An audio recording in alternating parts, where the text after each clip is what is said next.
ফুসফুস আমাজন, আর কমার্স কলেজের ফুসফুস আমাদের ইসলাম স্যার। এইটুকু আসলে মহৎ এবং বিজ্ঞ আর বড় মানুষদের সম্পর্কে তো কিছু বলা যায় না। ওনারা মহৎ, ওনারা বিজ্ঞ, ওনারা বড়, সকল সময় সমীহ ছাড়া আর কিছুই আসে না। এবারে আমাদের মঞ্চে দিক নির্দেশনামূলক বক্তব্য দিতে আসছেন মাধ্যমিক ও উচ্চ শিক্ষা অধিদপ্তরের উপপরিচালক জনাব Mohammad Nurul Islam Chowdhury sir.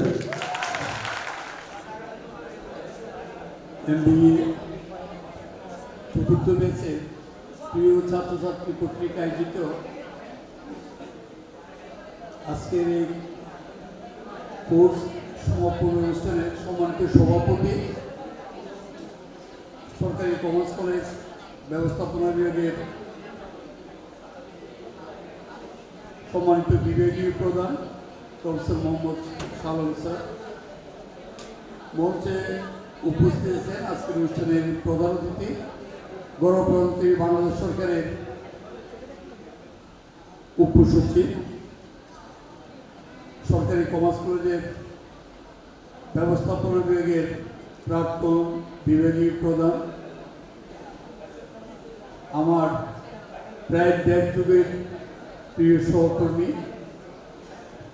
Professor Nasirullah Shirin madam, মঞ্চে উপস্থিত আছেন আমার প্রিয় ছাত্র, প্রাক্তন প্রিয় সহকর্মী, বর্তমানে কক্সবাজার সরকারি কলেজের সহকারী অধ্যাপক, ব্যবস্থাপনা বিভাগের সহকারী অধ্যাপক জনাব মাহমুদুল হক। মঞ্চে উপস্থিত আছে আমার আরেক প্রিয় ছাত্র, ব্যবস্থাপনা বিভাগের কৃতি ছাত্র, সরকারি কমার্স কলেজের আজকের এই অনুষ্ঠানের ছাত্র প্রতিনিধি, আমার প্রিয় ছাত্র সাব্বির চৌধুরী। সামনে যারা বসে আছে, যাদের সাথে আমি একাদশ থেকে মাস্টার্স পর্যন্ত অনেকের সাথে আমি সম্পৃক্ত ছিলাম, যারা আমার প্রাণ প্রিয় ছাত্রছাত্রীবৃন্দ, সবাইকে আমি আমার নিজের পক্ষ থেকে, মহর্ষি অধিদপ্তরের পক্ষ থেকে আমি স্বাগত জানাচ্ছি, শুভেচ্ছা জানাচ্ছি এবং অভিনন্দন জানাচ্ছি।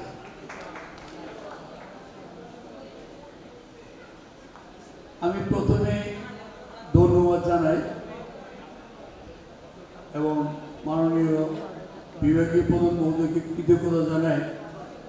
তোমাদের এই অনুষ্ঠান আজকে শনিবারে আমাকে এখানে উপস্থিত থাকার সুযোগ করে দিয়ে তোমাদের সাথে শেষবারের মতো কথা বলার সুযোগ দেওয়ার জন্য, যে তোমরা আজকে শনিবার তোমরা নির্ধারণ করেছো, সেজন্য তোমাদেরকে আমি ধন্যবাদ জানাচ্ছি এবং কৃতজ্ঞতা জানাচ্ছি মাননীয় বিভাগীয় প্রধান সহ বিভাগের সকল প্রিয় সহকর্মীদের।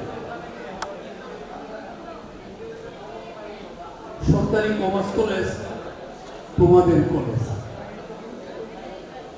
সরকারি কমার্স কলেজ সারা বাংলাদেশের ব্যবসায় শিক্ষার শ্রেষ্ঠ বিদ্যাপীঠ, কিন্তু আমি এই কলেজের ছাত্র হওয়ার সুযোগ আমার হয়নি। না হওয়ার পিছনে কারণ ছিল আমি এসএসসি এবং এসএসসি দুইটাই সায়েন্সের স্টুডেন্ট ছিলাম। তো সেই হিসাবে সরকারি কমার্স কলেজে পড়ার আমার সুযোগ হয়নি, কিন্তু প্রায় ১.৫ যুগের কাছাকাছি এই কলেজে শিক্ষকতা করতে গিয়ে কখন যে নিজের অজান্তে আমি সরকারি কমার্স কলেজের একজন হয়ে গেছি সেটা আমি নিজেও জানি না। যখন কমার্স কলেজে ছিলাম, যতদিন দিনগুলো কেমন করে চলে যেত, আমার সাথে যারা খুব কাছে ছিলেন তারাই দেখেছ। সেই লেকচারার থেকে অ্যাসিস্ট্যান্ট প্রফেসর, অ্যাসোসিয়েট প্রফেসর, সব সময় এই কমার্স কলেজের এখানে অন্য শিক্ষকদের যারা একটা দুটো ছিল, কিন্তু আমরা ম্যাক্সিমাম, বিশেষ করে আমি নাসিমা ম্যাডাম ফিমেল হয়েও আমরা 5টা 6টার দিকে যেতাম। আর মানে সেখানে শুধু পড়াইতাম না, এই বিবেকটা আমাদের প্রাণের একটা বিবেক ছিল। প্রাণের ছাত্রছাত্রী তোমাদের মতো যারা প্রাক্তন হয়ে গেছে তাদেরকে ভালো লাগতো আমাদের সন্তানের মতো। সেই জন্য তোমাদের উন্নয়নের জন্য আমরা কাজ করতাম। এবং কাজ করতে গিয়ে এই যে আমার প্রিয় ছাত্র সাব্বির বলছেন যে অনেক ওদেরও যে চেয়ারগুলো খালি দেখলে তার খারাপ লাগে, এটা আমাকে খুব আবেগ তাড়িত করেছিল। আসলে আমি যখন এই রুমে আজকে সকালে ঢুকেছি তখন আমার কাছে নাসিমা ম্যাডাম যেখানে বসতো, আমি যেখানে বসতাম, এই দুটো চেয়ার যখন খালি দেখলাম, আমার ওই চেয়ার দুটো টেবিল দুটো দেখলে আমার সেই 18 বছরের স্মৃতিগুলো সব ভেসে উঠে। কালকে সকালবেলা আমি সরকারি কিছু কাজ করেছি আমাদের মহাপরিচালক মহোদয় বিদেশ যাবেন, সেই জন্য কিছু গুরুত্বপূর্ণ ফাইল ছিল, সেগুলো আমরা কালকে সকালে কাজ করেছি। বিকেলে আমাদের চট্টগ্রাম বিশ্ববিদ্যালয়ের আমার 18 বেচে একটা ঈদ পুনর্মিলনী অনুষ্ঠান ছিল ঢাকা রমনা রেস্তোরাঁয়। সেখানে সব বন্ধুদের সাথে রাত্রি 11:30 পর্যন্ত ছিলাম। কিন্তু এখানে যে আমি তোমাদের আমন্ত্রণ পেয়ে আসতে পারবো সেটা কিন্তু আমি অনেকবার চিন্তা করছিলাম কিভাবে আদৌ আসতে পারবো কিনা। কিন্তু নাসিমা ম্যাডাম গত পরশুদিন আমাকে বললেন ইসলাম ভাই আসেন, উনি আমাকে কিছু ট্রিপস দিলেন কিভাবে আমি সহজে আসতে পারবো। আমাদের বিভাগীয় প্রধান মহোদয় এবং শিক্ষক পরিষদের প্রিয় সম্পাদক এবং তোমাদের প্রিয় শিক্ষক রোবাইন ভাইও আমাকে ফোন করেছিল, আর তোমরা তো আসোই, তার অবশ্যই আসতে হবে। সেই হিসেবে আমি কালকে রাত্রি উঠে আজকে 7:30টার দিকে চিত্রভাগে পৌঁছে মানে কোনো প্রকার রেস্টলেস তোমাদের সাথে আবার এখানে আসতে পেরেছি, সেই জন্য আল্লাহর কাছে কৃতজ্ঞতা প্রকাশ করছি।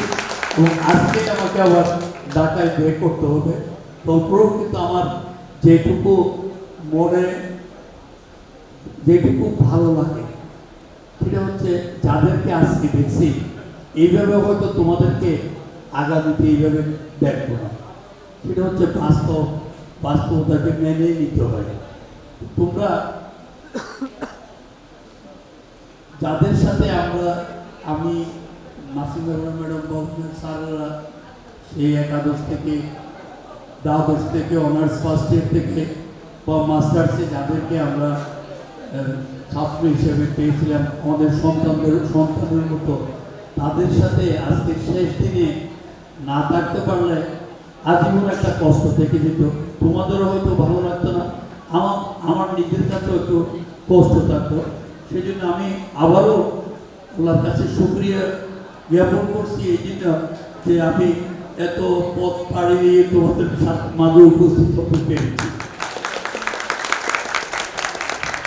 যে কথাটি আমি একটু বলতে চাই সেটা হচ্ছে তোমরা এমবিএর চতুর্থ ব্যাচ নাসিমা ম্যাডাম আর আমি যখন সে 2002-03 থেকে আমাদের যাত্রা শুরু করেছিলাম, এরকম শেষ বর্ষে আমরা হয়তো এমকম পেয়েছি, এমবিএস পেয়েছি, এখন এমবিএ পাচ্ছি।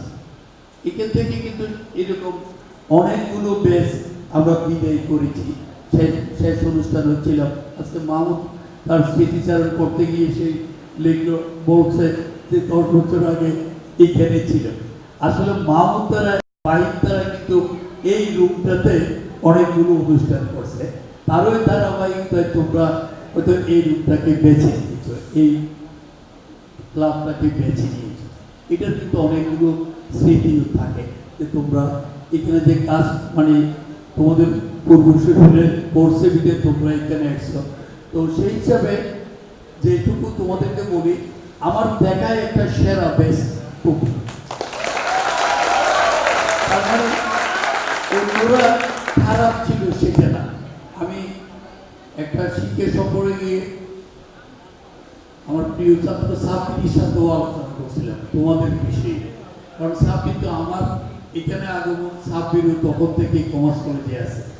তো সাবরিও কিন্তু এক কথায় আমার সাথে একমত পোষণ করেছে, কারণ তোমরা সবথেকে শান্ত হয়েছে।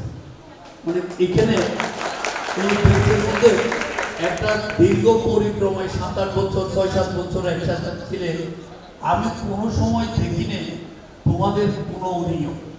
হয়তো আমরা যেভাবে চাই সেইভাবে তোমরা আমাদের দূরে হয়তো ছিলে না, থাকতে পারো না, হয়তো কলেজ প্রশাসন যেভাবে চেয়েছে সেভাবে গুছাইতে পারো না।